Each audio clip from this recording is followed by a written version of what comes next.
you've got a shot here, which means he doesn't think he's winning. But you got to put the pressure on. He said he's got a shot here to win it. Oh, Thurman showing his stuff. The last 3 rounds he's won after Lopez had a series of rounds where he almost tilted this fight in his favor.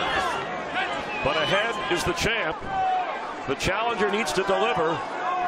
Lopez is looking for that one power punch, and you know that sometimes that one power punch isn't there. Thurman is happy because he can throw combinations, and Lopez is there. The scorecard that close, but Thurman clearly ahead. So is the knockout the only thing that can give Lopez this bout? I think so. I think because Thurman survived that attack a few rounds back, and he's come back to win the last 3 rounds at least. I was good. What's up, everybody? This is Mass YouTuber, and I'm right back up at y'all with another video. And today, we're gonna speak about Keith Thurman, and he just beat Narcissist Lopez. And honestly, I mean, Keith Thurman dominated the fight, but at the same time, he had some rough patches.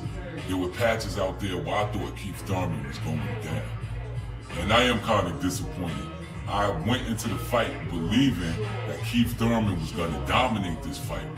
But after seeing Narcissist Lopez perform, it made me go back and look at some of his other performances. You feel me?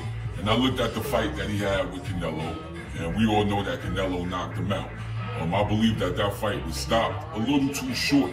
But at the same time, during the fight, Canelo was getting at that boy. And Canelo was putting together some very good combinations. And we know that Canelo is a bigger fighter than,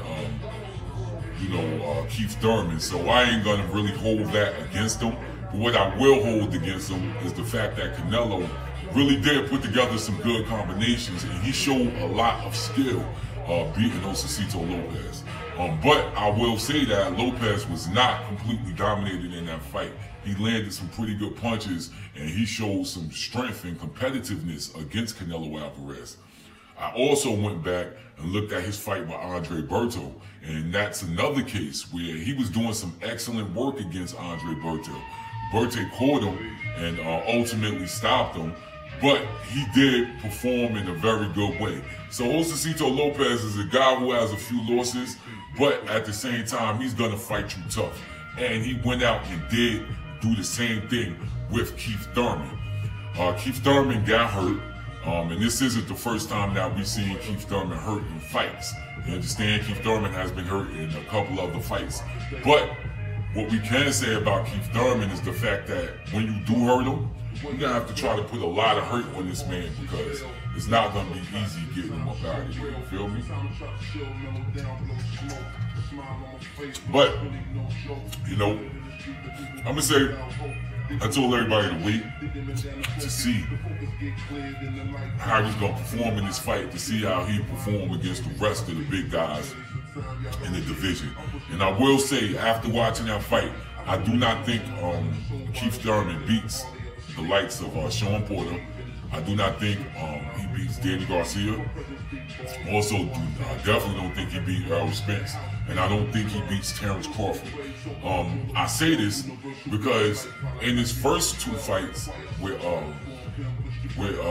Garcia, with Danny Garcia, and also the fight that he had with Sean Porter, those are fights that he didn't, he barely won those fights. I mean, he maybe won them by like 1 or 2 points, but he barely won those fights. But we can clearly see that this Keith Thurman is not the same Keith Thurman that we saw before, right? Now, this Keith Thurman is gonna always have to deal with hand problems. He's always gonna have to deal with his injuries. And he's not the same dude that we saw. He's getting older. And also, I think Keith Thurman, it's like with all of us, man. When we're younger, we don't really know the value of life. But as we get older, we start seeing that life can possibly end. And that's when you start taking less and less chances. And I think that's what we're seeing with someone like Keith Thurman. Before we get into the next part, in my last video, I didn't even get into his personal life. You understand what I'm saying? I didn't get into all of that. I didn't look at that type of stuff. But I will say, I did see a couple videos, and a couple of YouTubers did open my eyes to Keith Thurman and look at him as a person. And once I did that, I started, you know, noticing things. And before I start saying what I noticed, I do want to give a shout out to the videos that I did watch to make me start looking at this guy like this. And the first video that I did watch was 10 plays. Shout out to them brothers. You understand what I'm saying? They made me start looking at Keith Thurman like this. I'm also got to give a shout out to Ring IQ Boxing, them brothers over there. They made me start looking at Keith Thurman like this. And also Ticket TV made me start looking at this brother Keith Thurman like this. And I was looking at these brother videos, and they showed sound bites of, you know, getting into Keith Thurman's mental. And you know, I kind of agree with these brothers, man. You know, something's not right with Keith Thurman. I think that Keith Thurman is a narcissist, you know what I mean? And I'm no psychiatrist, you know. That's interesting coming from a brother that gets on here and talks with a mask on his face. But check this out, man. Something up with Keith Thurman, though.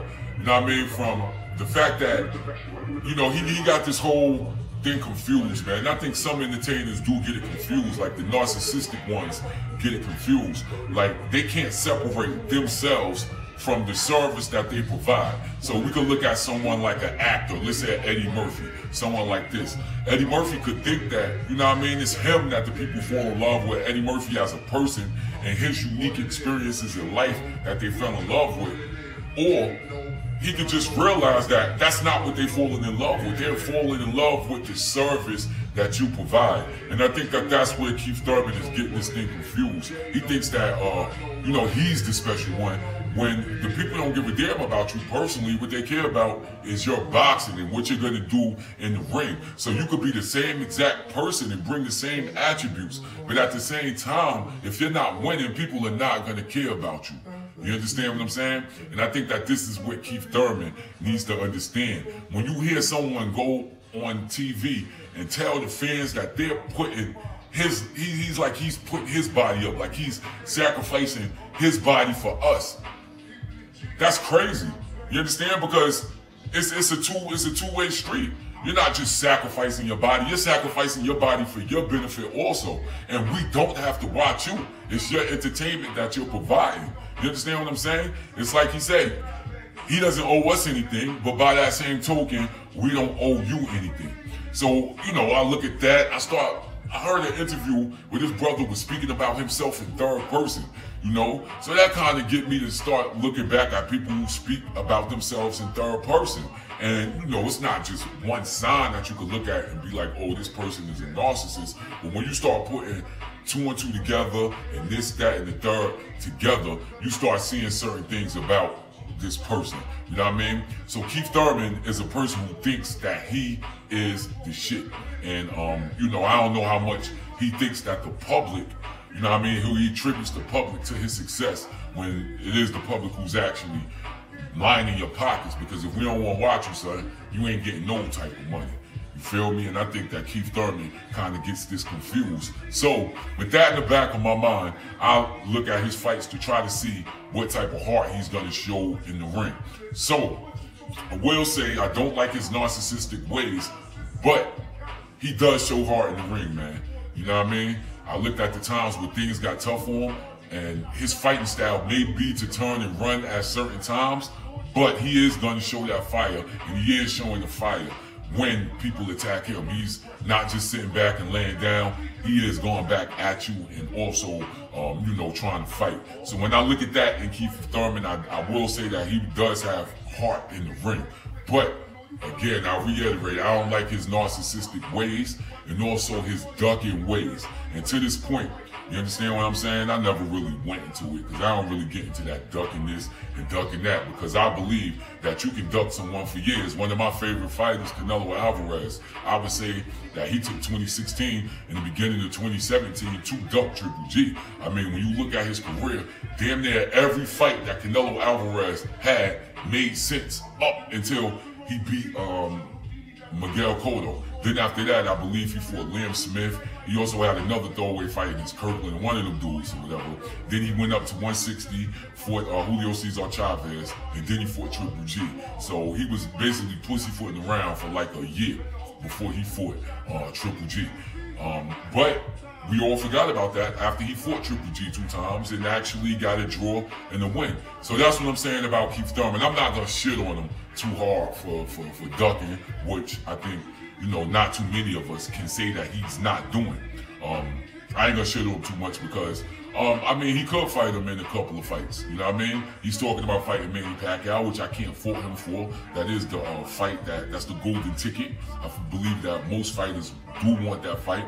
But, you know, I am losing some respect for him, you know, slightly with the whole ducking thing.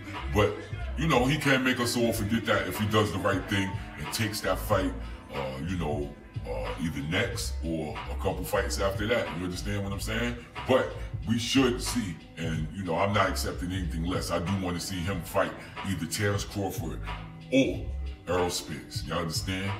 But this is the Mash YouTuber. Thank y'all for watching. Y'all could have been any other place on this Sunday, but y'all spent that time to check it with me. I do appreciate it. You understand? Thank y'all one more again, and I'm about here. This is the Mash YouTuber. It's you.